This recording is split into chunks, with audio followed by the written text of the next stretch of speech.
pihak UBK ini, unit dunia kaunseling, kita telah jemput khas seorang saudari yang bernama Cik Fadilah Hanis ataupun nama mesranya Cikgu N ataupun awak boleh panggil N. Nanti awak tanyalah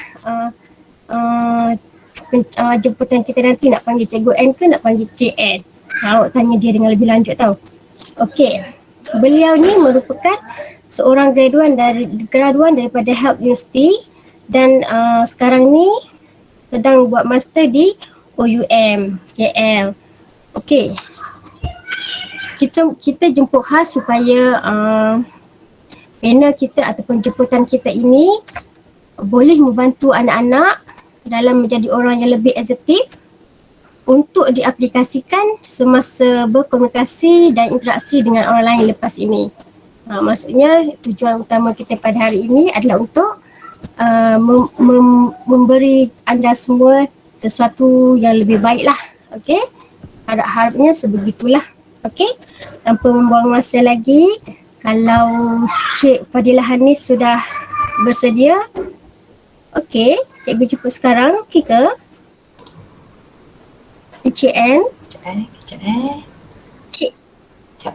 Cikgu N ataupun Cikgu Hanis. Okay. Apa tak? Assalamualaikum. Salam. Sana cikgu. Cikgu N. Ya, saya. Sekarang ni kami kan bila kita buat sesi kaunseling dengan pelajar-pelajar ataupun melalui salinan nasihat, adalah kita boleh nampaklah beberapa murid yang memerlukan intervensi dari segi kemahiran asertif. Maksudnya kalau walaupun dalam PKP, asertif tu bagi murid-murid tu penting sebab kadang-kadang kalau dekat sekolah kan, bila bercakap diorang boleh nampak kita punya nada ataupun boleh nampak mimik muka.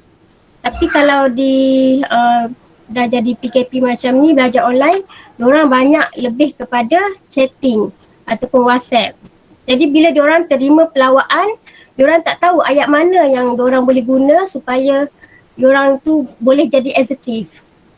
Contohnya dalam kelas online, dia nak masuk kelas online tapi kawan-kawan dia kata tak payah masuk. Contohnya dia kata, kau tak payahlah baik sangat ataupun kau tak payahlah tunjuk bagus sangat. Kelas kita tak payahlah masuk kelas. Nanti cikgu tanya, kenapa awak seorang je masuk? Maksudnya dia orang cuba nak ajak kawan-kawan tu supaya tak masuk. Kita tak naklah perkara-perkara begitu jadi pada murid-murid kita. Kan? Jadi itulah yang kita perlukan sekarang ni. Kita nak pupuk sikit murid-murid kita supaya lebih berani mengatakan diorang tak nak join benda-benda yang agak negatif tu. Malam ni itulah yang kami nak bincangkan dengan Cik Anis. Silakan Cik Fadilah Hanis. Okay, faham. So, terima kasih Cikgu Masura bagi saya peluang untuk share sedikit sebanyak pasal topik assertiveness ni ataupun bahasa Melayu dia tegas diri. Okay, so maybe sebelum saya start, saya perkenalkan sedikit sebanyak saya punya background lah kepada semua pelajar ke cikgu-cikgu yang ada kat sini juga. So basically habis je SPM, saya buat foundation setahun sebab saya macam nak cepat masuk degree, so foundation setahun aja. So saya mula-mula saya ambil foundation science sebab saya dari aliran sains juga masa sekolah menengah dulu. So bila I masuk universiti tu, diorang pun kata macam like, why don't you ambil foundation in science? Sebab alang-alang you dah ada background kan. Tapi saya boleh tahan satu semester je. After one semester, I macam, cannot because too much bio. I dah go through biology, chemistry masa form 4, form 5. Okay, so I realised yang this is not for me. So I tukar to foundation in arts. So foundation in arts, that's where saya diintroduce dengan subjek psychology, marketing, PR. So masa foundation kita belajar semua basic selama setahun tu. Lepas tu after setahun tu habis je foundation, I then sambung buat degree lah. So by then I decided to sambung degree in psychology. So belajar for 3 years. After I dah habis degree, I decided to, I tak terus sambung master sebab masa tu I macam rasa macam nak kerja dulu. So tapi the thing here is kalau bidang psikologi, kalau you setakat degree saja, there's nothing much yang you boleh bawa. You punya credibility, you credential you kena ada master atau macam PhD macam tu. Kalau you nak buat lebih mendalam terhadap bidang psikologi lah macam tu. So tapi masa tu saya rasa macam like tak apalah, take a break kejap, I kerja. So I kerja, Alhamdulillah I dapat basically peluang untuk kerja dengan satu bank ni. So I stay lama jugalah dengan bank tu dalam 5-6 tahun macam tu. So ada pros and cons dia lah. Macam kebaikan dia is saya dapat belajar new skills, something totally different. Ialah banking kan, financial, benda-benda management macam tu. So tapi banyak benda baru yang saya belajar. And then tapi keburukan dia, not really keburukan tapi more like rasa sayang. Yalah, saya belajar psikologi. So bila kita kerja something yang bukan bidang kita, kita rasa macam sayang, like rasa macam nak join balik. So itu yang masa tu I think about setahun 2 tahun lepas I discuss dengan my mom and then kita orang macam like maybe it's time lah to sambung belajar. So kebetulan and then saya sambung buat master sambil belajar. So saya buat part time lah, belajar sambil kerja. So sekarang ni Alhamdulillah towards the end of my masters dah. So saya kena buat intern. So I choose to buat intern dekat SMK Taman Jasmine ni lah. So I guess you guys will be seeing me quite a lot lah basically sebab I akan join korang punya cikgu counselling lah. Menarik background pendidikan Cik Hanis. Okey, sebelum saya lupa, di JM kita sekarang ni ada Puan Roshidah iaitu PK Pentadbiran Sekolah SMK Taman Jasmine 2. Assalamualaikum Puan. Puan dah ni. Okay, tak apa, teruskan. Cik Hanis, saya ataupun Cikgu Hanis, panggil apa tadi? Saya dah lupa. Saya difahamkan ni, Cik Hanis kan pernah masuk di sekolah Taman Jasmine 2. Boleh cerita sikit pengalaman? Okay. So actually dalam masa saya buat master ni, dekat tahun terakhir kita orang kena buat practical dengan internship. So practical ni macam mini internship gitu. So saya memang dah buat practical dekat SMK Taman Jasmine pun. Actually saya buat tahun lepas. So I tak sure kalau some of the students still ingat I ke tak. Masa tu I buat dengan my friends Pajan.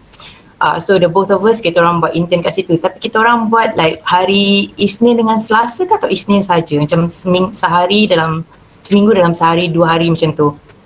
So kita orang buat dalam masa 2 bulan macam tu lah. So sempat jugalah berkenalan dengan beberapa student. Tapi tak sure pula kalau student-student tu ada. Tak ingat pula nama diorang. Tak apa. Okey, jomlah kita bincang-bincang sikit tentang assertive diri ni.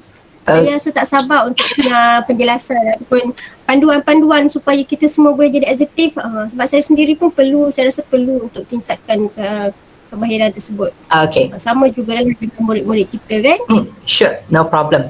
So basically tadi bila Cikgu Masura cakap pasal assertive kan, usually it's lebih mudah kalau like kita like so called face to face kan, physical, cara gaya kita, how kita bawa diri kita untuk nampak assertive. Tapi semenjak PKP ni ialah kita kat belakang screen, kita banyak buat masa chatting, but then that doesn't mean that awak tak boleh jadi assertive. Assertive tu ada pelbagai cara. So based on the sentence that you pakai, ayat yang you pakai, perkataan, your choice of words, masa you cakap dengan orang tu, that itself pun boleh tunjuk betapa assertifnya awak sebagai seorang manusia atau seorang pelajar. So kalau macam tu, kejap biar saya share saya punya slide ya, sebentar. Ini. Okay, ada slide. Murid-murid, kejap lagi ada slide tau. You all kena tengok betul-betul sebab di selang-selang slide tu nanti akan ada quiz. Yang mana want to join, jawab quiz. Jangan malu-malu. Hari ni kita belajar sesuatu. Okay. So saya boleh mula ke Cikgu Masura? Silakan.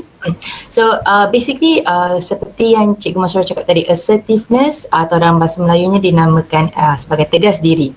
Okay, so before saya nak cakap pasal assertiveness ni, saya nak cakap something pasal sebab sebelum saya cakap pasal tajuk assertiveness ni, mungkin antara pelajar-pelajar, antara korang yang tak faham atau tak pernah dengar perkataan assertiveness. So but you guys usually dengar ayat macam passive, ayat orang yang pasif atau ayat agresif atau orang yang agresif. So sekarang ni apa kaitan pasif, agresif, and kat mana kita nak letak sifat assertive ni? Okay, so just to basically permudahkan, make sure basically cikgu nak permudahkan untuk korang, cuba visualize, imagine satu pembaris. So kita start from the scale of 1 sampai ke 10. Number 1, being very passive, seorang yang tidak menonjol. Let's say this blue guy, okay, kita namakan dia Ali lah, tak ada kena-mengena dengan hidup yang telah meninggal dunia. So nama dia just random, cikgu letak nama dia Ali. So dia very passive, very macam lelo, tak menonjol, sangat pemalu, cakap pun perlahan je. Okay, so basically contohnya macam mana kalau kita kata pasal orang pasif, macam mana Ali ni dia basically berkomunikasi sebagai orang pasif. So let's say ini 3 sekawan kan, kita ada Ali, yang tengah ni let's say Ahmad, yang merah ni let's say Abu. So Ali ni pasif, so let's say Ahmad dengan Ali ni macam like, Abu dengan Ahmad ni macam, Ali, you nak tengok movie tak? Jom tengok movie. You nak cerita apa? Tapi because he is being so passive, dia akan macam, tak tahu lah, aku tak tahulah, like ikut korang lah, you know. So dia basically orang yang pasif ni, dia akan biar orang lain tu fikirkan dan make decision untuk dia. Okay, but then again the downside here is, the keburukannya is nanti dia akan regret tau. So it could be macam contohnya let's say contohnya Abu dengan Ahmad ni suddenly dia decide, okay, jom kita tengok cerita hantu. Tapi Ali ni penakut, dia tak suka tengok cerita hantu, tapi dia tengok juga sebab dia very passive, dia tak boleh kata no, those kind of things.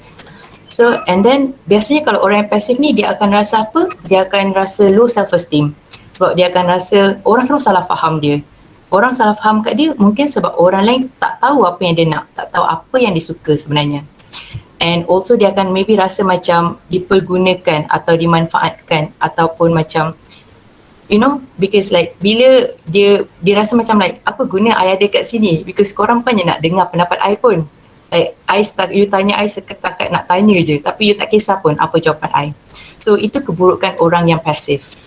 So now kita nak tengok to the end of the spectrum, which is yang pembaris yang paling hujung, which is yang nombor 10. Nombor 10 ni, let's say kita letak nama dia Abu. Abu yang si merah ni, very aggressive, very degarang. Okay, so and then orang yang agresif ni basically dia very loud. Bila you dengar orang cakap je, dia je lah yang paling kuat suara dia, and semua benda kena ikut kepala dia. Okay, sekejap. Cikgu ni bawah slide ni ada tulisan tak? Oh, alamak, dia tak keluar. Sorry. Ada cikgu tak ada tulisan. My mistake. Sorry. Okay, moving on. Ni murid-murid kalau tengok kan, nanti awak bagi tahu lah. Okay, bagi tahu je. Oh, dia ada tulisan lah. Cikgu tak perasan. I'm sorry. Aduh. So basically orang yang agresif ni, orang yang agresif ni macam Abu ni basically dia jenis yang macam, okay, cikgu bagi example. Let's say 3 sekawan ni tengah keluar. Lepas tu Abu kata, I rasa macam nak makan ayam lah. Before orang lain nak kata, aku rasa nak, before orang lain sempat kata apa-apa pun dia kata, ayam. Kau suka ayam kan? Kau suka ayam kan? Aku pun suka ayam. Okay, kita makan ayam. You know, that is the perwatakan of someone who's aggressive in terms of komunikasi. Dia ikut kepala dia je. Dia tak kisah you nak makan ayam ke. Kalau let's say hari tu you tengah diet, you nak makan salad, I don't care. I nak makan ayam, we will eat chicken that day. So that is the characteristic of someone who's aggressive. So, but the thing here is now, kita tak nak jadi macam Ali, which is passive, and kita juga tak nak jadi macam Abu, which is too aggressive. So what do we want now? Kita nak jadi macam si Ahmad ni. Ahmad ni is someone who's assertive. So tadi cikgu kata imagine pembaris kan, 1 to 10. Let's put Ahmad ni kat tengah, 5. Very calm, very basically macam tak terlalu macam keterlaluan, and tak juga terlalu pemalu atau terlalu pendiam. So contohnya macam si Ahmad ni, dia akan suarakan pendapat dia. Dia takkan macam let's say Ali whereby they keep it to himself, very quiet. Tapi at the same time, dia tak pula paksa pendapat dia kat semua orang. So it's more like, okay, I rasa I nak makan ayam. Korang rasa apa? So dia bagi tahu suara pendapat dia, tapi dia tak macam like, I rasa nak makan ayam and everyone must makan ayam, you know. So that is watak yang kita nak basically focus on. The characteristic of Ahmad, which is someone that is assertive. So, but what is assertive actually lah kan? Tu basically kita tak berapa nak faham. Tak apa, cikgu explain.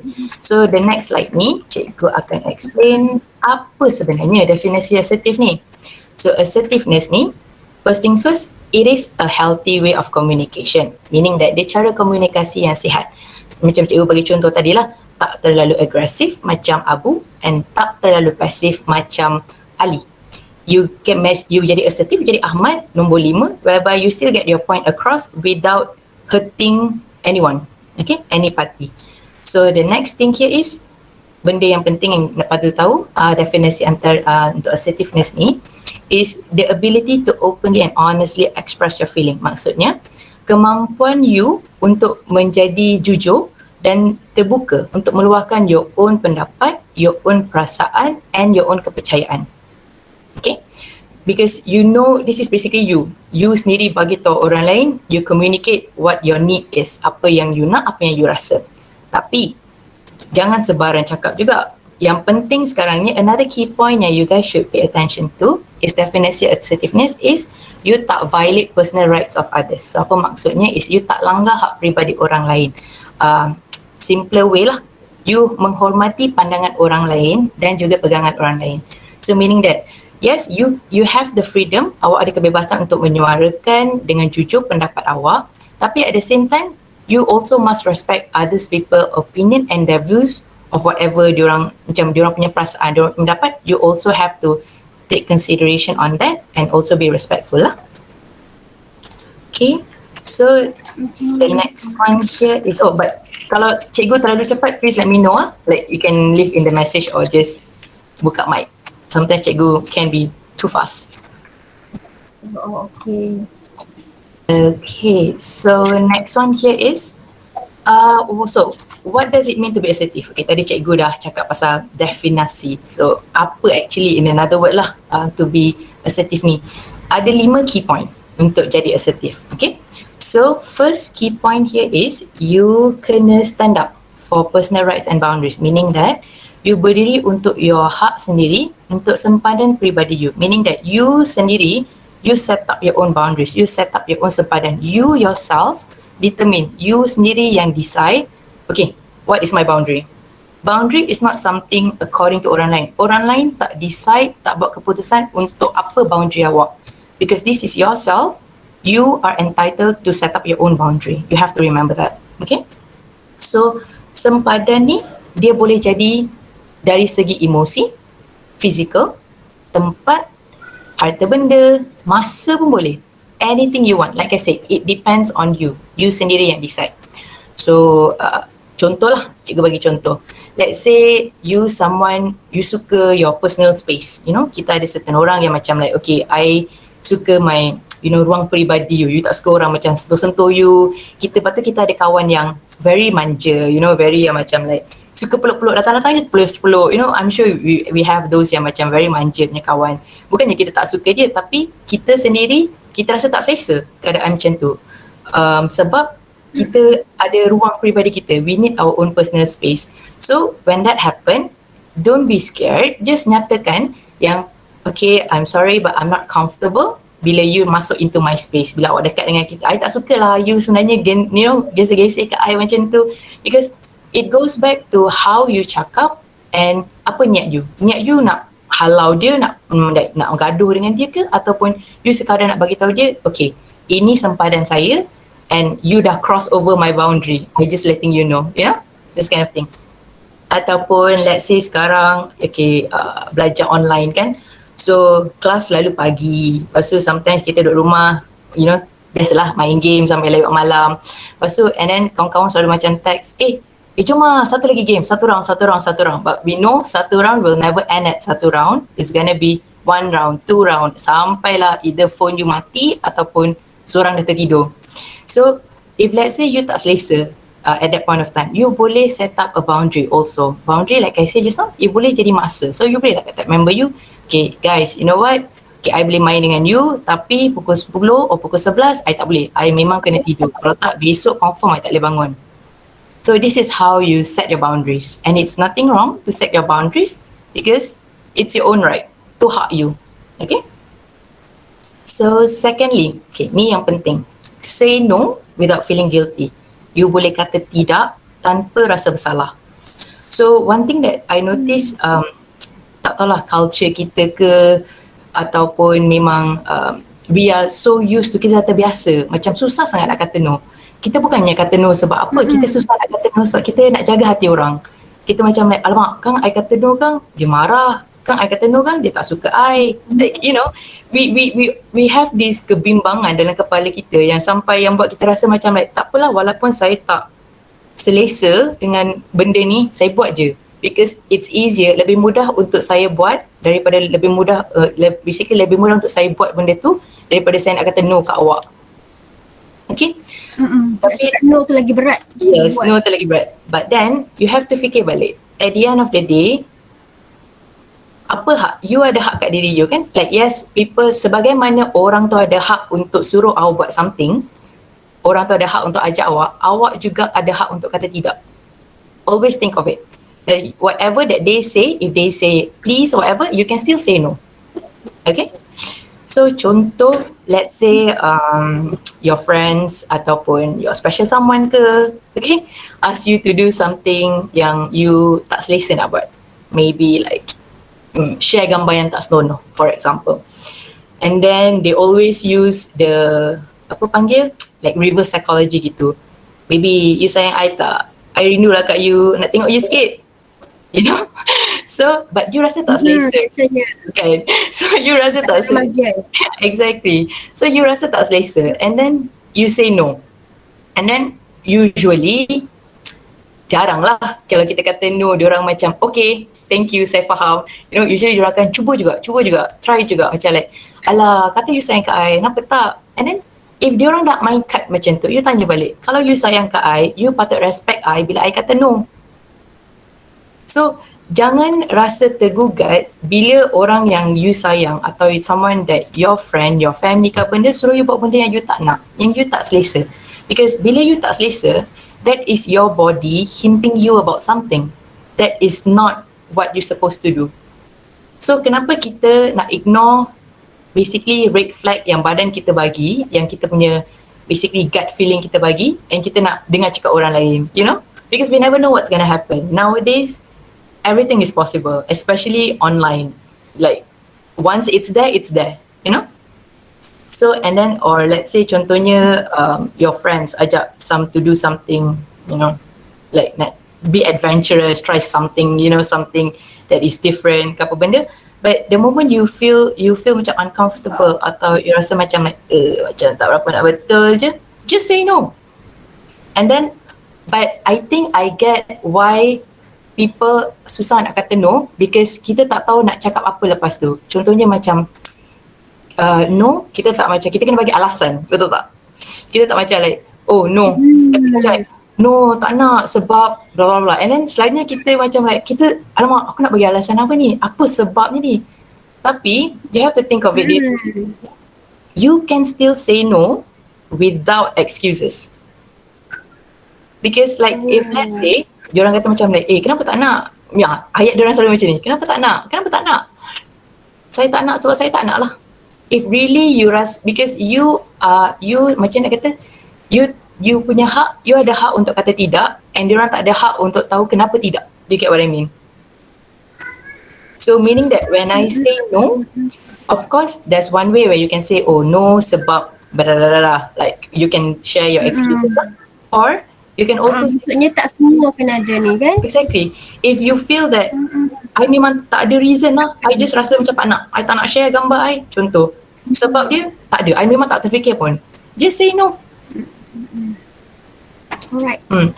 So and then the next thing here is give opinion on how you say or feel. So macam tadi, siapa kita kata pasal passive kan, si Ali on the passive spectrum, nombor 1 punya skala. So dia suka apa, dia fikir apa, dia rasa apa, dia diam je, dia tak bagi tahu. So kita yang lain ni, kita tak tahu tau orang ni nak apa. So maybe cikgu boleh share sikit lah pasal sejarah hidup cikgu yang cikgu rasa a bit bangga lah sikit. I don't do a lot of great things in life, but I guess these are some of the things yang cikgu rasa macam like a turning point lah, where cikgu actually decide to be assertive, and I wouldn't say life changing, but adalah sikit. So basically what happened was, masa cikgu habis SPM, cikgu dapat tawaran belajar pertanian dekat Sabah. Tapi cikgu memang tak minat lah pertanian tu. Cikgu sepanjang cikgu lahir, cikgu tanam pokok tak pernah hidup lah. So that itself tells you hubungan cikgu dengan tumbuhan memang tak ada chemistry. So and then cikgu macam seram lah, cikgu macam alamak macam mana ni, mak cikgu garang, very garang, and she was super happy that bila cikgu dapat basically tawaran tu. And then cikgu macam alamak shit macam mana ni, I memang tak nak pergi, that's for sure. So cikgu macam, but then masa tu cikgu terfikir, do I really want to keep quiet? Sebab usually cikgu ni jenis yang bukanlah kata passive, but when it comes to mak, cikgu jenis yang tak lawan cakap tau, cikgu dengar je, apa-apa pun okey lah, boleh lah, ikut je. So and then tapi masa tu cikgu terfikir, like sekarang ni cikgu SPM, lepas ni cikgu nak buat degree, cikgu akan belajar, God knows cikgu akan belajar sampai mana. So cikgu tak nak belajar something yang orang lain nak cikgu belajar, faham tak? Cikgu nak sendiri apa yang cikgu minat. So masa tu cikgu buat research, and masa cikgu macam like psychology, interesting. Lepas tu cikgu ingat lagi, menggigil-gigil cikgu actually buat research, cikgu buat like I think few like papers tau, macam almost buat research. Cikgu pergi, cikgu duduk dengan mak cikgu, cikgu kata okay mama, I am not interested to pergi kat Sabah, I really am interested to do psychology. And then cikgu dah tahu, tapi cikgu dah prepare tau, cikgu banyak prep. So cikgu faham concern mak cikgu masa tu ialah career opportunity macam mana, ada kerja ke you belajar psychology. Biasalah parents, they always want stability untuk anak-anak kan, yes, the best. And then like dia tak nak macam like okay you penat-penat belajar nanti tak ada kerja.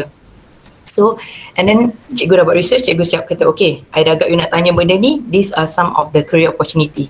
Cikgu tunjuk lah semua lah, memang complete lah. Lepas tu and then I guess that's the first time yang mak cikgu nampak cikgu lain tau. Cikgu macam actually be assertive about something. And then mak cikgu macam like, okay you know what, let's go. Lepas tu kita orang pergi kat universiti cikgu tu, tanya, lalu mak cikgu macam okay settle. Masa tu cikgu macam, ya Allah, did I just do that? Oh my god, I actually did that. And then after that, it kind of changes my mind like, tak salah pun jadi assertive. Actually, it do me good, faham tak? So you have to Dia seolah-olah menyelamatkan diri kita bila kita jadi assertive. correct. So and then the last thing here is disagree respectfully. So okay, one key point pasal assertive ni, yes of course we have the freedom to say what we want, but always be respectful. Respect others people punya view, and also disagree respectfully. Kita nak hormat, kita tak nak come across jadi kurang ajar. So contohnya lah, let's say kita tak tujuin seseorang kan, let's say someone a group work bagi idea yang tak apa-apa, normally kita punya first response be like, bodohnya idea kau, ataupun that is a stupid idea, you know, normal. But bila you cakap macam tu, you menjatuhkan orang lain, or you also put yourself up to an argument. Of course bila you cakap macam tu, orang lain tu mesti macam like, asalah idea aku bodoh, you know, nanti siap-siap benar korang gaduh. So that's not what we want. Sebab assertive communication ni, kita nak prevent conflict. So contoh, instead of saying idea kau bodohnya, you should say saya tak setuju dengan idea tu sebab saya rasa blah, you know. So basically if you ada caranya untuk kata tidak, tapi cara dengan disagree bila you tak setuju, you cakap dengan cara yang sopan. You jangan jadi macam like very kurang ajar, because that's not what we want lah. Okay, so that is, cikgu dah cakap banyak dah pasal definition semua benda. So sekarang kita jump ke Cikgu Masura untuk for the quiz lah sekejap. Terima kasih Cikgu Hanis.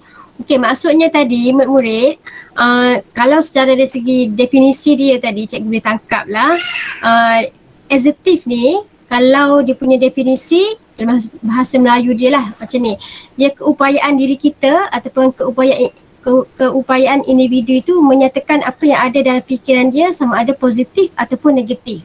Maksudnya dia berupaya, itu baru assertive. Ada 3 tadi personality. Yang pertama passive, assertive dan agresif. Yang kita nak jadi sekarang ni ialah assertive ataupun assertive bahasa Melayu dia. Okey, jadi cikgu pasti dan yakin percaya semua yang sedang join GM kita hari ini sudah bersedia untuk quiz. Okey. Kalau cikgu terlepas pandang macam tadi kan, masa cikgu Hanis tengah explain, ada yang raise hand, kalau cikgu terlepas pandang, you all buka lah mic tu, tak apa, ataupun boleh chat. Kalau tunggu angkat tangan tu takut cikgu tak perasan ke terlepas ke, boleh, jangan segan-segan. Quiz yang pertama, semua ready tajuk dia apa, dia punya soalan. Ada soalan dia, cikgu dah bincang macam mana nak buat soalan dia. Okey, yang pertama soalannya berbunyi begini. Sila nyatakan satu style komunikasi yang lain selain assertive dan contoh dia. Okey, cikgu ulang soalan dia. Nyatakan satu style komunikasi yang lain selain assertive dan contoh. Okey. Kalau Sinta nak buka mic, jawab. Macam mana? Kalau pasif dia diam je, walaupun dia nak cakap pun dia tahan-tahan, tak nak cakap. Pasif, diam. Betul. Macam mana? Betul. Siapa tu? Okey. Tadi siapa nama? Rashmika. Okay. Rashmika yang jawab tu. Rashmika tulis dekat chat nama kelas dengan nombor telefon. Kalau sekolah lain kena tulis nama sekolah lah. Cikgu nak jawab, nak cuba jawab boleh? Boleh? Kalau pasif ni jenis yang dia ada keinginan dia sendiri tapi dia tak suka, bukan tak suka lah, macam tak boleh nak luahkan macam tu. Macam dia nak orang lain yang buatkan keputusan untuk dia. Contoh dia apa? Contohnya dia nak sesuatu barang tu mungkin warna biru. Tapi bila kawan dia tanya, kau nak warna apa? So dia macam, aku tak kisah warna apa-apa pun ikut lah. Tapi sebenarnya dia ada keinginan nak warna sesuatu tu. Macam tu. Macam sesuatu yang spesifik tu. Okey. Macam ni, kita serahkan kepada Cikgu Hanis untuk tentukan siapa yang boleh dapatkan hadiah. Okey, yang tadi pemenang utama Rashmika Pak Karisma. Okey. Cikgu Hanis, jawapan Wan Fasha okey tak? Okey. Siap, contoh lagi. Cun sangat. Okey, so Wan Fasha, awak tulis dekat chat nama penuh, kelas dengan nombor telefon. Okey, soalan kedua tu sekarang tu. Soalan kedua ni pasal apa? Saya tak ingat yang saya bagi ke cikgu. Bukan, maksud. Ya. Sekali-sekali. Okey, soalan yang kedua. Ready semua? Soalannya adalah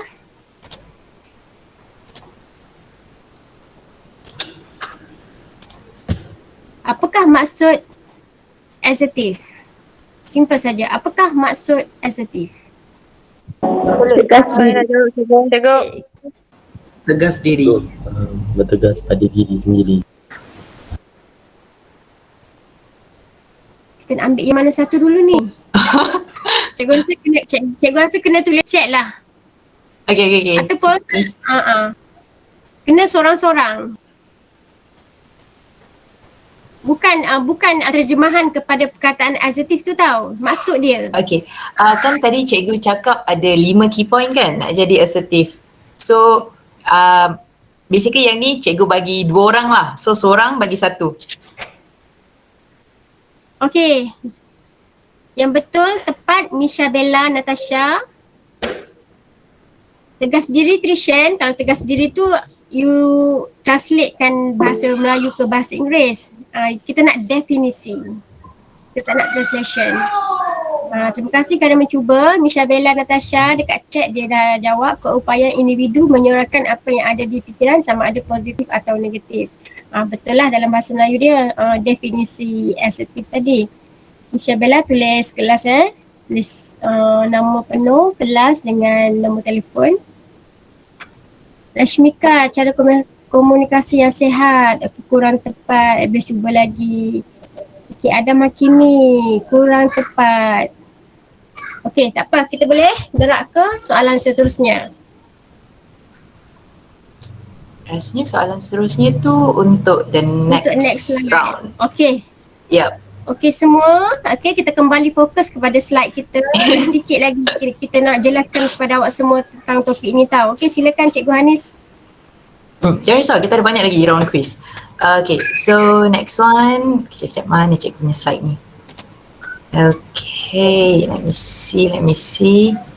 Okay, so tadi cikgu dah cakap pasal apa maksud assertive, jenis-jenis komunikasi, the passive aggressiveness, the key point of menjadi seorang assertive. So sekarang paling penting, cikgu nak korang semua fokus also. But besides the quiz, cikgu also nak korang basically betul-betul fahami apa yang cikgu nak cakap sekarang ni.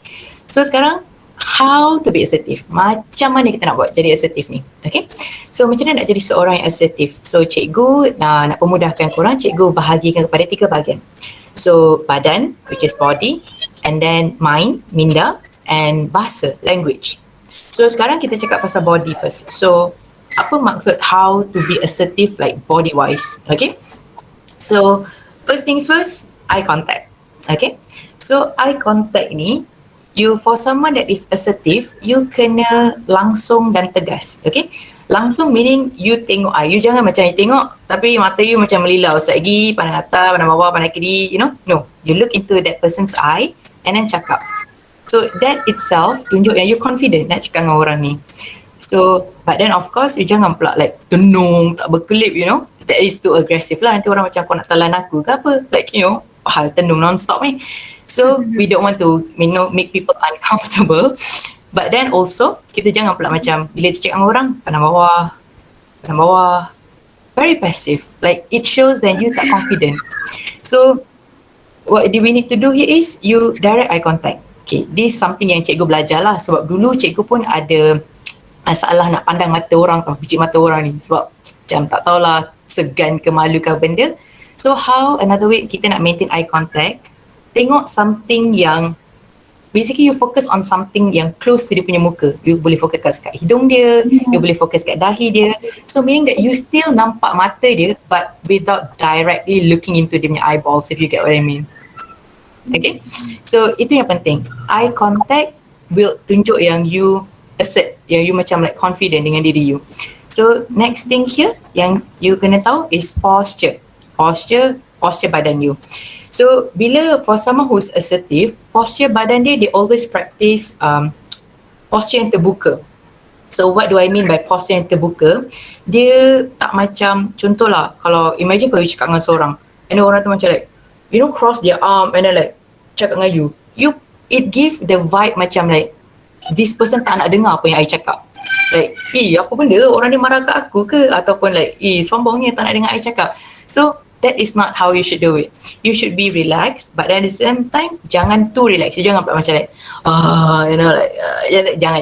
No, you should have like a proper posture. Dia santai, but then at the same time, you tak macam terlalu santai. You sit upright lah, cakap very open, you know, and then try to use minimal hand gesture.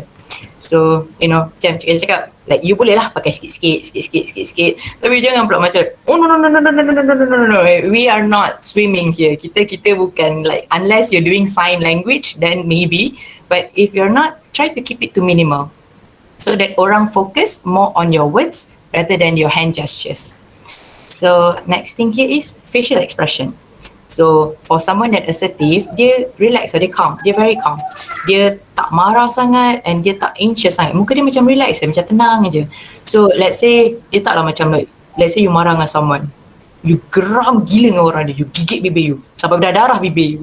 Tapi you, no, that's not what we want. That's not someone who's assertive. Assertive dia macam like, let's say orang tu cakap apa-apa ke, you macam like, okay, Okay, you dengar apa yang dia nak cakap sebenarnya. You tak terlalu ikut emosi you. Itu, balas ke respond to whatever kenyataan dia. Okay, so next thing that cikgu nak cakap is mind, or basically minda lah. So paling penting is you should pay attention to what you think, meaning that you kena sendiri perhatikan, you kena sendiri tahu apa yang you suka, apa yang you nak, apa yang you prefer, apa yang you fikir. Okay, sebab you see, bila kita sendiri tahu apa yang kita suka, kita jadi lagi confident tau nak cakap dengan orang.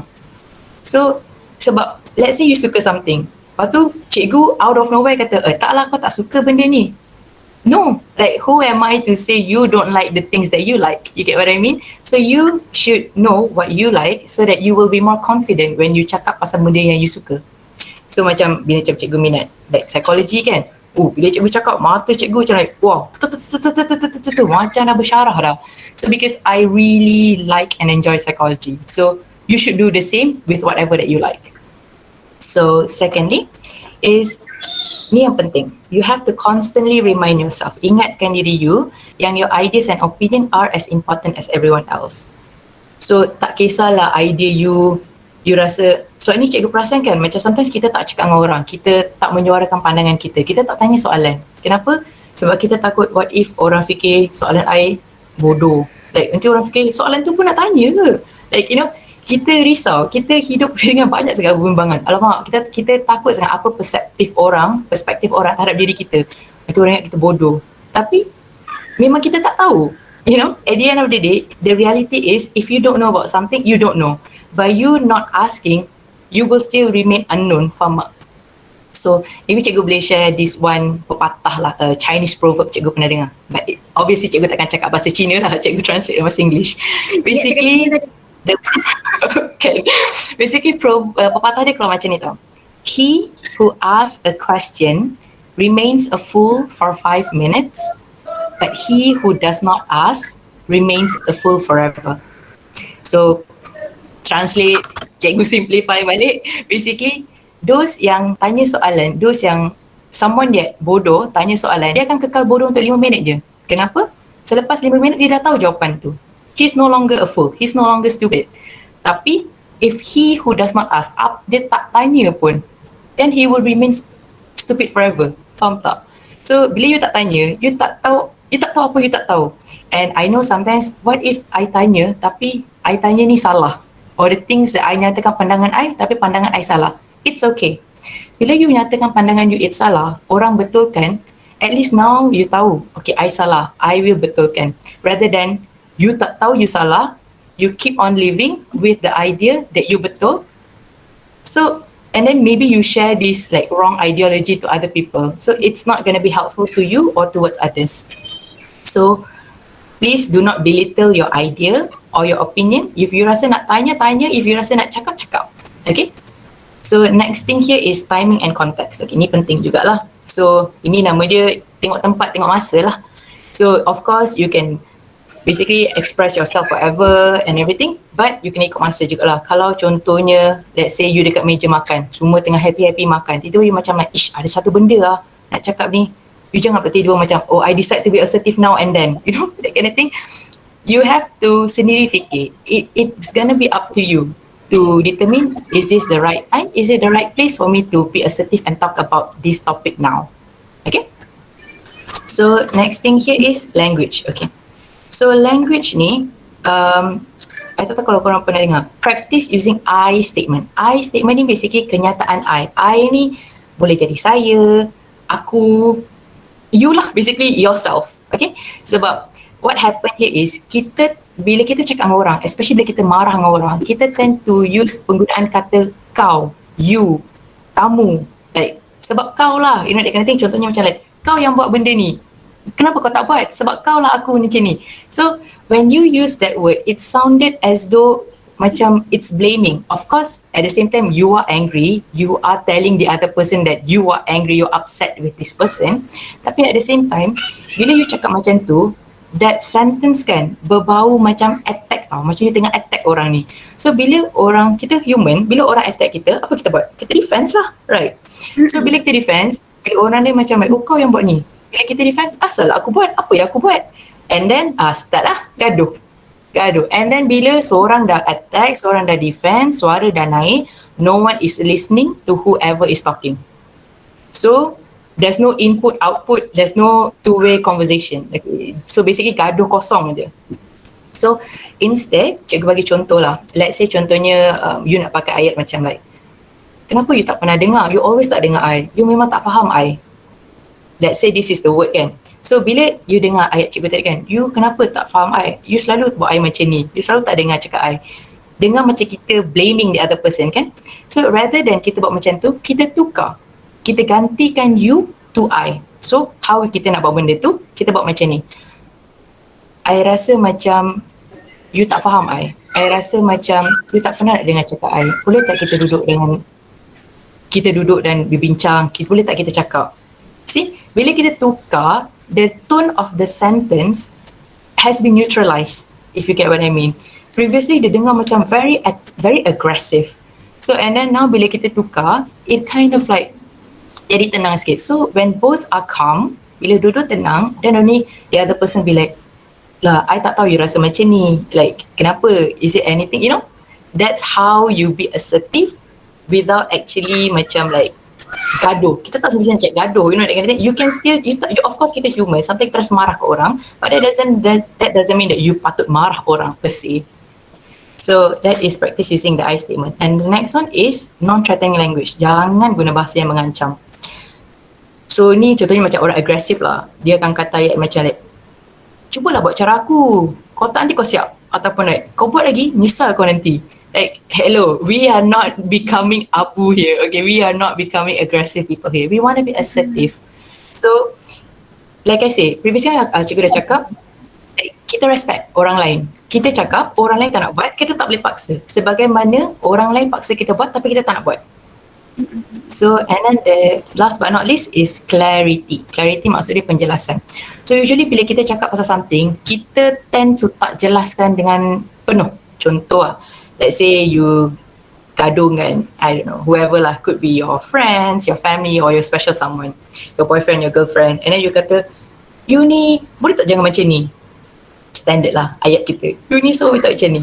But you ni jangan macam ni is very vague, very macam like, jangan macam ni tu jangan macam mana? You get what I mean? So instead of you cakap macam tu, why don't you rephrase the ayat? You, boleh tak you jangan buat benda lain masa I tengah cakap dengan you? So by you saying in that manner, showing that you nak attention daripada orang tu, so that orang tu fokus dengan you masa you berbicara dengan orang tu. So that's why clarity is very important. Okay, so let me see what else. Okay, so sekarang masa quiz untuk round kedua. Cikgu nak dengar siapa yang bagi perhatian. So cikgu minum air kejap. Silakan Cikgu Masura. Terima kasih Cikgu Hanis. Bolehlah minum air kejap. Okey. Ni murid-murid, kalau kita nak bagi adil kan, kita tulis jawapan kuis tu, awak tulis dekat chat. Okey, sekarang ni anda bersedia? Okey, semua tekan dekat chat dulu. Okey. Okey, kalau semua dah tekan, cikgu bacakan kuis seterusnya. Okey, nanti Cikgu Hanis akan bagi jawapannya. Berikan contoh untuk menjadi adjektif dalam kurungan badan. Berikan contoh untuk menjadi adjektif secara badan ataupun body tadi. Eye contact, betul tak? Okey, so kita akan pilih yang pertama tadi. Kejap. Sebab dia eye contact kan.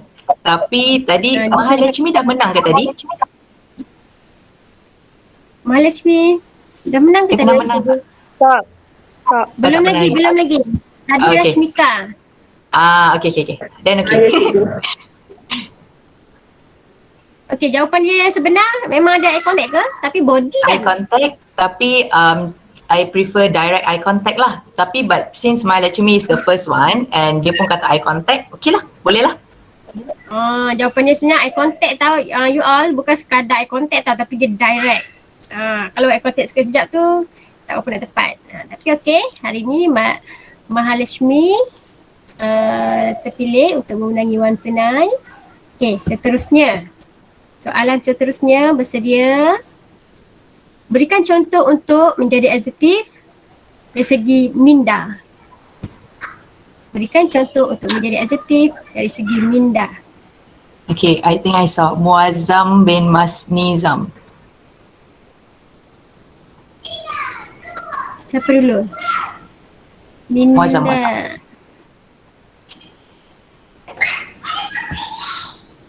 Muazzam Asya. No. Muazzam, dia kata pay attention to what you think and feel. Sampai Cikgu Hanis back balik dekat slide. Okay. Boleh, yang lain boleh tengok jawapan dia kan? Tapi belum kalau ada belum dapat jawapan yang lagi. Okay, you all cuba ingat balik. Kita bagi masa sikit. Kita cuba habiskan 10.30 tau. Ada lagi tak jawapan? Okay, Cikgu Masura, then ni depends dekat you.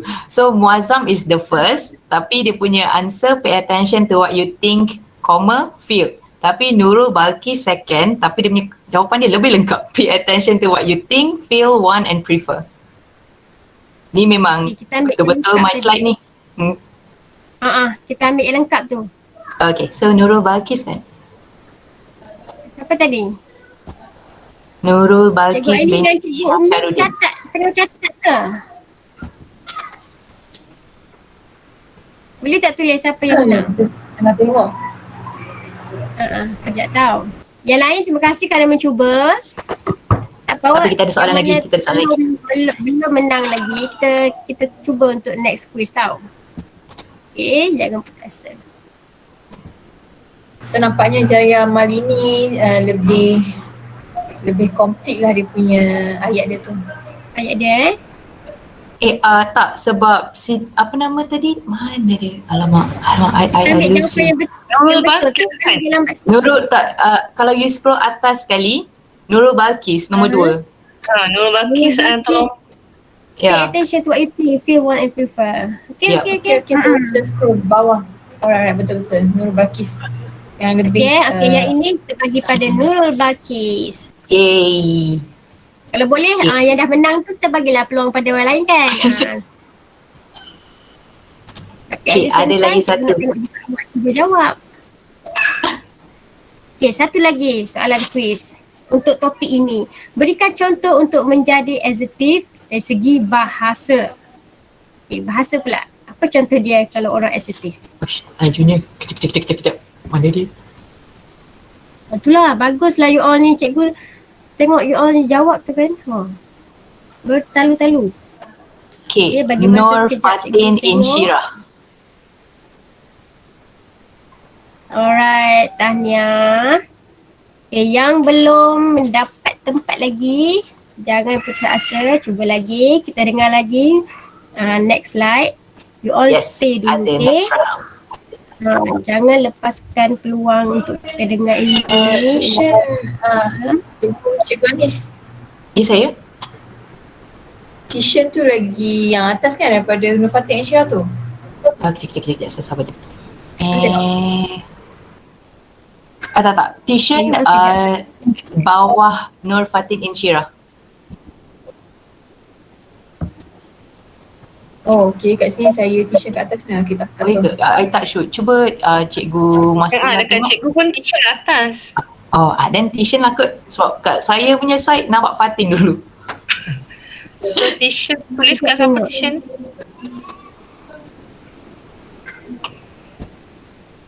Jawapan dia apa? Pay attention ke? Sekejap, No. cikgu. Practice using I statement. Tapi it's just that nama student confused siapa yang nombor 1. Okay, dapat tak?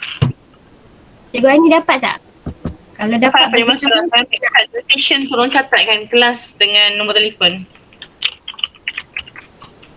Tuition, tulis nama penuh, kelas, nombor telefon.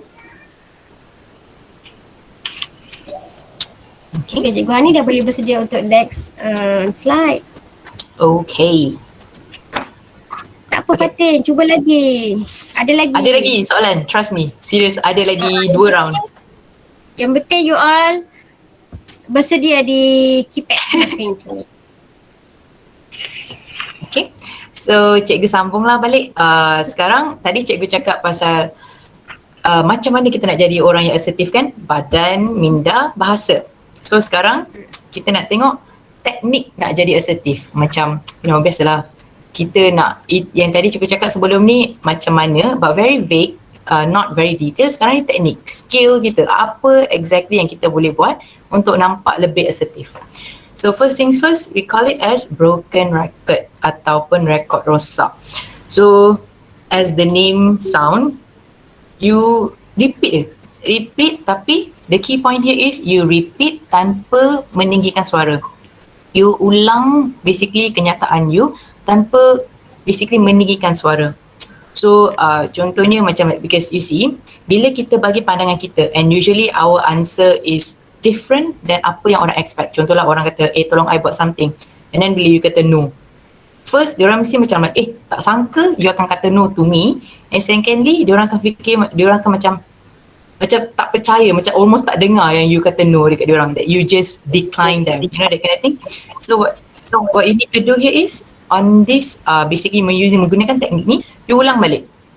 You ulang sampai your message get through to them.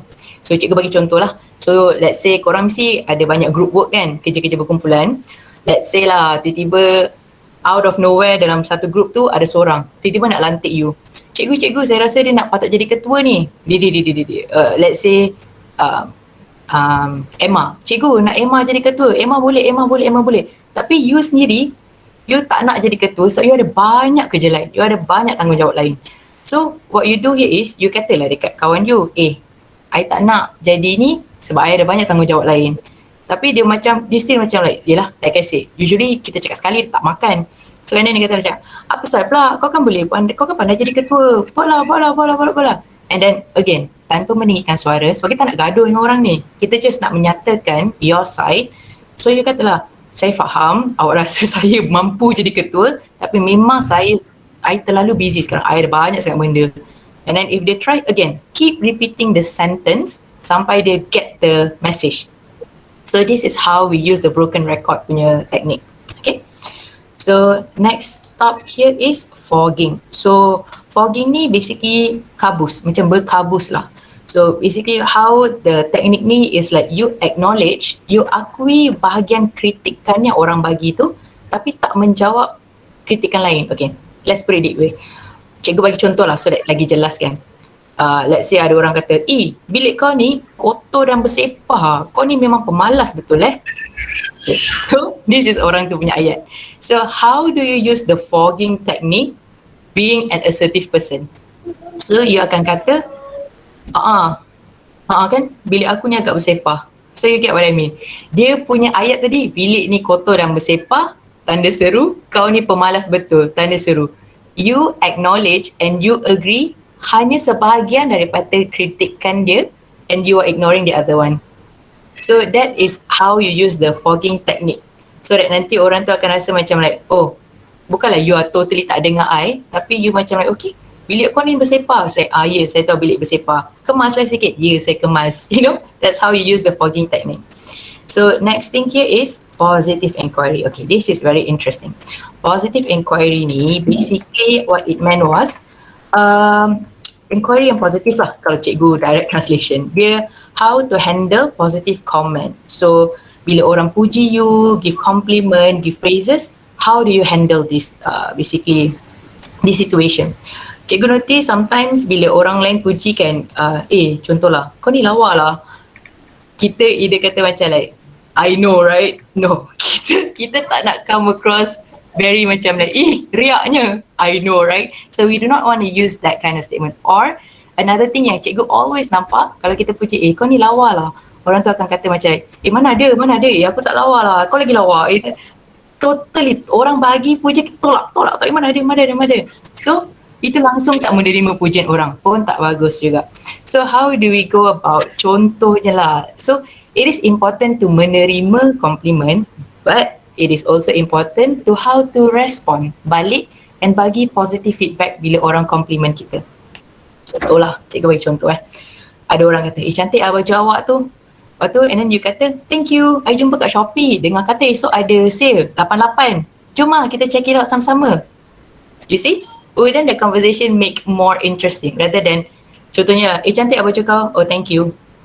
Krik. You know? No, we do not want that. So, or let's say another contoh cikgu boleh bagi, okay, gaming. Semalam kau main game terror gila weh, banyak gila kill kau. So, what do you say? Thank you, aku jumpa tips kat YouTuber ni, nanti kita practice sesama nak tak?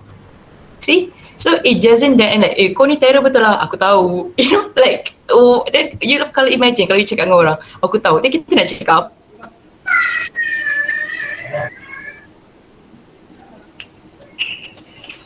apa? So you have how to react into. So another thing here is negative. As the name states, negative is opposite of positive. So basically, macam mana kita nak react atau nak balas bila kita dapat kritikan. So cikgu tahu dealing with criticism is very difficult. Okay, but then you need to remember every time orang give kritikan, bila orang nak bagi kritikan, that is just somebody's opinion. Okay, so whatever they say, do not take it personally. Jangan simpan dalam. Because at the end of the day, that's what they think. Okay, so contohnya lah, let's say main game. Kau ni noob lah, teruk gila main game, baik tak payah main, jatuh ranking aku. Lepas tu, instead of like, of course the normal human being, kita akan macam like, asal ni memang aku terror asal, you know. Lepas tu ni kita gaduh. That's not what we want. Assertiveness ni, here is contohnya how to respond to those kind of statement. Kita boleh kata, I know lah, aku tak terror. Kau boleh tak ajar aku macam mana nak improve gameplay aku? See? So, orang tu, let's say orang tu marah, tapi orang tu marah-marah pun macam, okay lah aku ajar kau lah, jom lah kita pergi cepat ke, whatever ke, something like that lah. Okay, so and then basically that's let me see. Okay, so basically after cikgu dah cakap panjang lebar, apa sebenarnya benefit jadi assertive ni? So these are some of the things lah, benefit nak jadi assertive ni. So greater self-awareness and self-worth, maksud dia, sekarang you dah tahu where you stand. You dah set up your own boundaries, you are comfortable in saying no. So you ada harga diri yang sangat tinggi sekarang. Confident you to the roof. Like whatever people say, never, basically macam susah nak knock you down. You know, you will have a positive self-image. You rasa macam like, you have more self-respect. You rasa your confidence is higher now. Because you are confident to say something out loud. You know that kind of thing. And yang ni yang cikgu paling suka, the benefit is you reduce the likelihood untuk basically mengurangkan kemungkinan you untuk dieksploitasi atau dipaksa. Usually those yang passive tend to be the bully's victim. Why? Because they won't tell anyone, apapun dia simpan sendiri, dia diam aja. So when you being assertive, because we are not being aggressive, kita tak nak jadi the next bully, you know. We choose to be assertive because we state ours ni so that orang nampak macam orang ni confident, bukan senang ni aku nak kacau dia ni, that kind of thing. You stood your ground. So and then another one is enhance ability to control stress and anxiety. Macam tadi cikgu cakap banyak pasal orang runsing, orang tak suka kita lah, kita kata no. We have this need to please people lah, kita rasa macam like kita nak puaskan orang lain je. It's always orang lain before yourself. So when you being assertive, you put yourself first. You letak diri you dulu, you prioritize diri you. So when you put yourself first, you are able to control your stress and then your anxiety much better. And last but not least, you will have a stronger relationship. Why? It could be friendship, relationship, whatever shit lah yang you cakap. Because communication is key. Whenever you have a better way of communication, and in this, like currently we're talking about assertive way of communication, you will have a better, basically a stronger relationship. Okay, so I think that's, next round for quiz. Okay, terima kasih Cikgu Hanis. Jelas penerangan Cikgu Hanis tadi.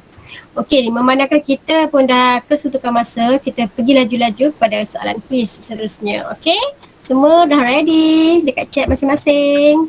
Okey, soalan quiznya adalah nyatakan satu teknik untuk menjadi assertive dan contoh. Nyatakan satu teknik dan contohnya. Okey, jawapan dia. Nur Atalia, kita tengok. Uish, bajunya. Kejap. Okey, laju now. Sekejap ya. Bagus, cikgu suka semangat macam ni. Ha, Mana lagi ni? sekejap ya. Cikgu tengok dulu. Satu teknik untuk menjadi asertif dan contoh dia.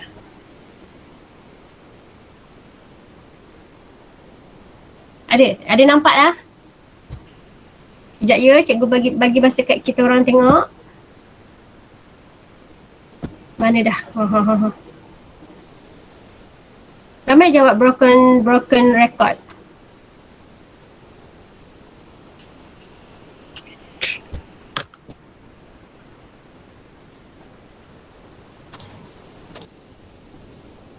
Mana Cikgu Hanis? Nampak tak? Nampak? Rasanya Alia Kaisara kot. Sekarang ni kita akan pilih yang paling tepat. Ya, betul. Okay, ada. Confirm? Confirm. Okay, Cikgu Ani catat Alia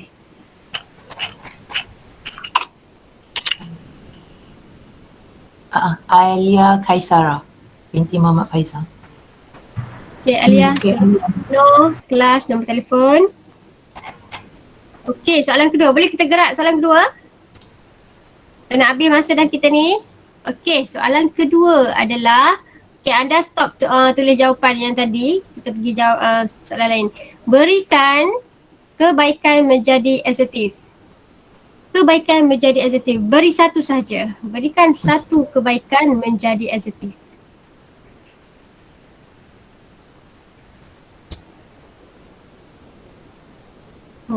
Cikgu Hanis tengah tengok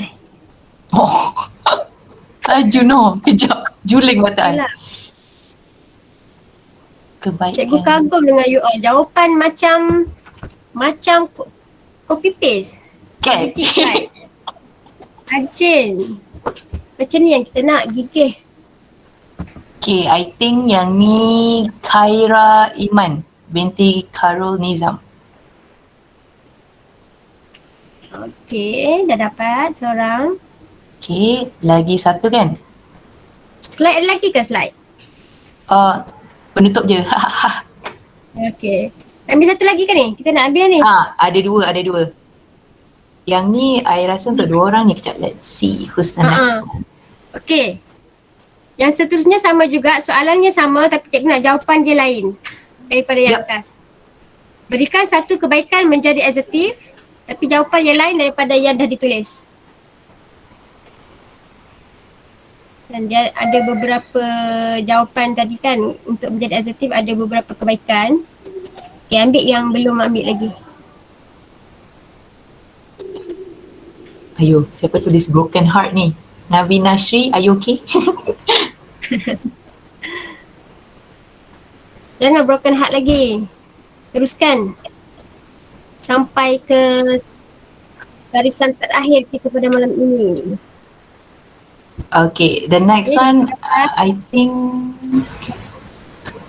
Nur Arifah ke?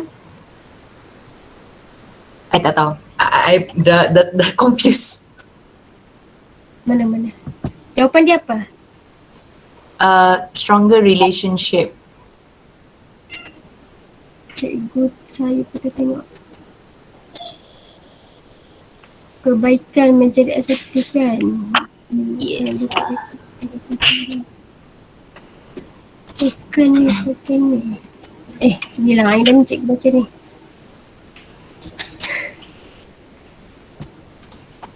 Terus Cikgu Hanis. Nombor satu ni. Cikgu pilih lah. Jawapan dia apa?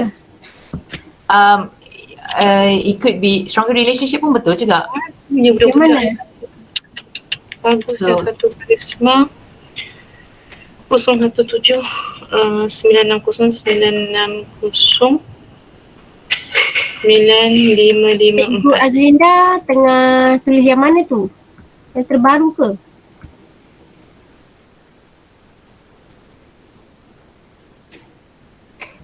Macam mana saya nak baca? Dia Cikgu tengah gerak. maklumat budak ni kejap. Pemenang jawapan kedua tak ambil lagi ni. Okey, semua stop menulis. Yang terakhir ni tak ada pemenang lagi ni. Yang terakhir Kan? lagi tu. Bagi saya lah cikgu, saya nak menang. Dia gerak lah. Kita nak bagi kat Cikgu Aini ni. Sebabkan you all terlalu laju ni. Cik. Tak adalah korang je. Okay, last. Siapa pemenang dia? Macam ni. Cikgu Hanis macam mana ni? Apa Cikgu Anis pelan cuba scroll balik dengan Cikgu Mastura sebab kita duk tengok nama, you all tengok balik lepas soalan yang the last one tu. Okay. Dia naik. You all stop naik tau. Otak cikgu gerak. Okay, if that's the case, then should be... Oi. Cek. Kalau saya scroll laju dia jadi hang. Jangan. Tadi lepas Khaira kan dah ada pemenang ke Khaira kan? Greater awareness tu. Hubungan lebih kukuh.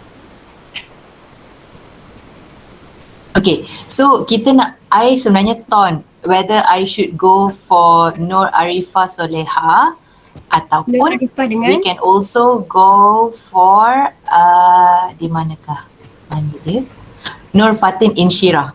Sebab dia kata hubungan yang lebih kukuh. Sama je. Satu bahasa Inggeris, satu bahasa Melayu. Okay, kita ambil Okay, Arifah bagilah Soleha. dua-dua kot. Bolehlah dua-dua. Boleh? Ada Mana, hadiah lebih? Untuk semua lagi? Nur Fatin Inshira binti Othman. Sekejap Dengan? Okay, dapat tak? Dengan Yang lain jangan kecewa. Macam ni lah adat bila kita jawab kuis kan. Yang mana ada rezeki.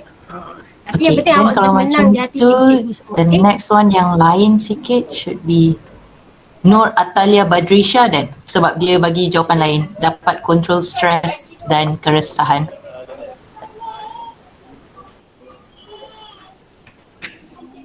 Okay, nama yang cikgu Hani sebut tadi, dia nama penuh kelas Sila lah ya, telefon. tak punya nombor telefon. Nur Atalia Badrisha. Terima kasih. Okay, last kita nak penutup dah. Okay. Tutup dah. Yes, semua ready. Kita nak tutup dah. Stay dulu tau. Dah tutup kedai dah ni. Sekejap.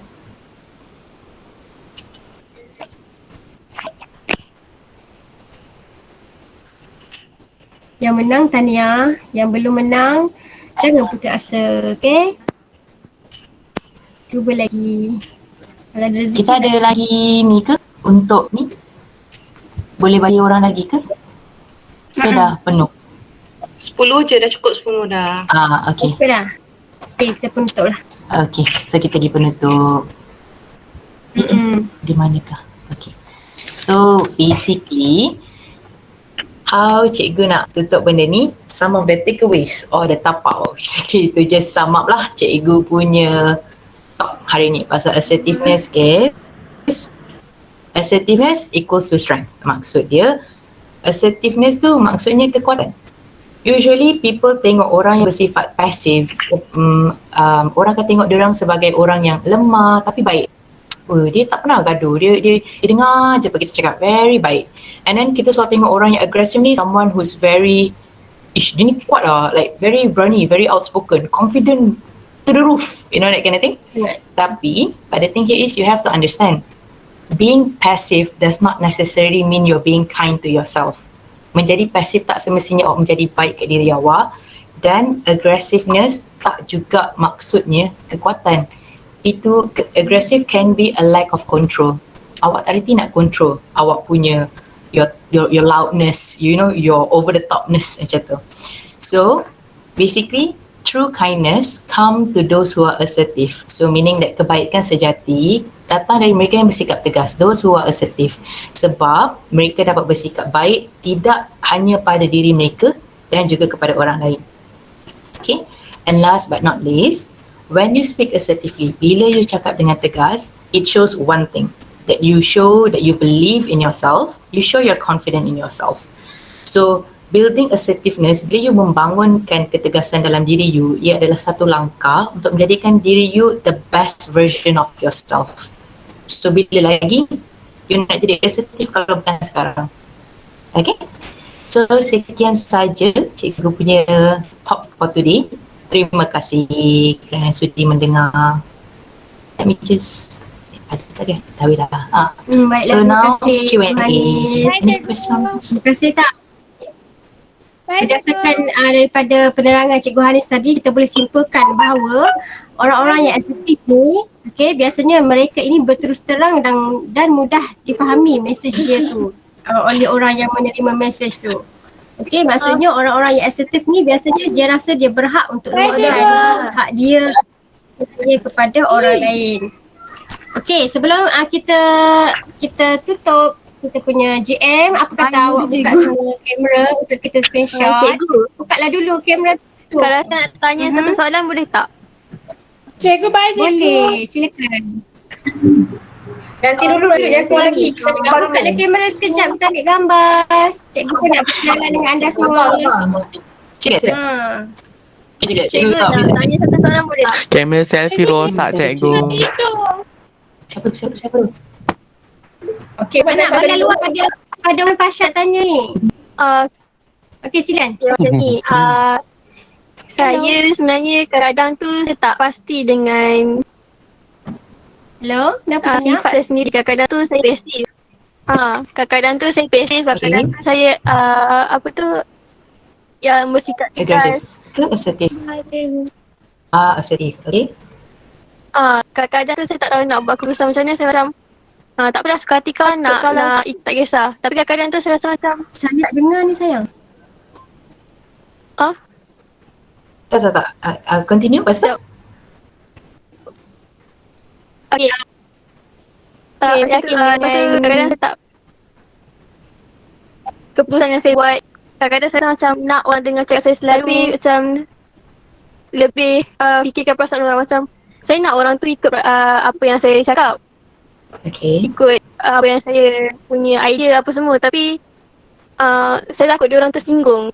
Saya takut diorang tak selesa. Saya takut diorang macam dia ni controller lah. Macam tu. So kadang-kadang tu saya macam diam. Okay. So terima kasih. Macam ni cikgu nak panggil Fasha ke? Cikgu nak panggil Wan ke? Anissa Panggil Fasha. ke apa? Okay.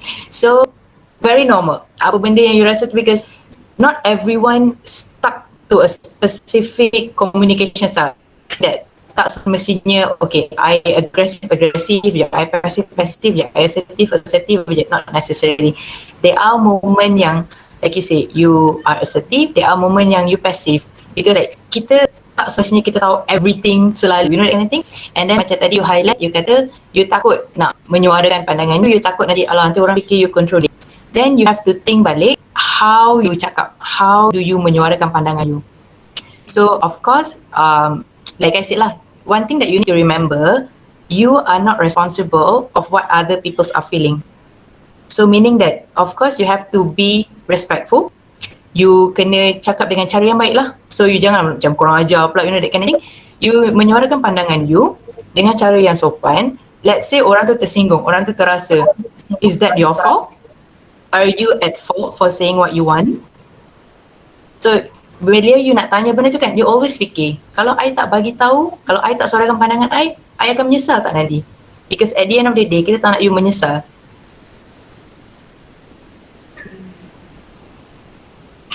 Terima kasih Hanis.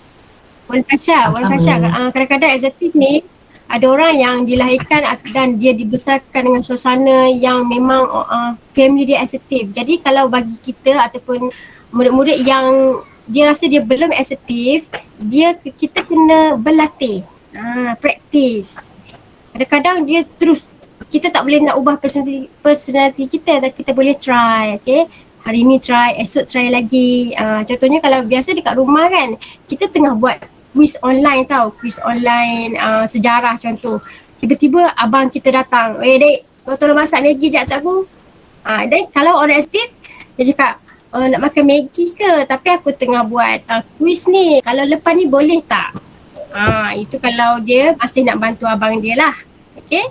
Maksudnya kita cakap jujur je, walaupun abang tu mungkin akan marah kita tak nak tolong buatkan Maggi, tapi kita cakap siap-siap, aku ada kelas ataupun aku ada quiz online ni, tak boleh stop. At least kita dah cakap, dia nak terima tak nak terima, kita kena faham lah kita punya situasi pada masa itu. Dan buka kamera, kita nak screenshot. Okay, sebelum kita berakhir, cikgu nak ucapkan terima kasih kepada semua yang join Google Meet, rakan-rakan guru, Kak ataupun Cikgu Hanis, murid-murid semua, sekolah ni, sekolah lain dan semua.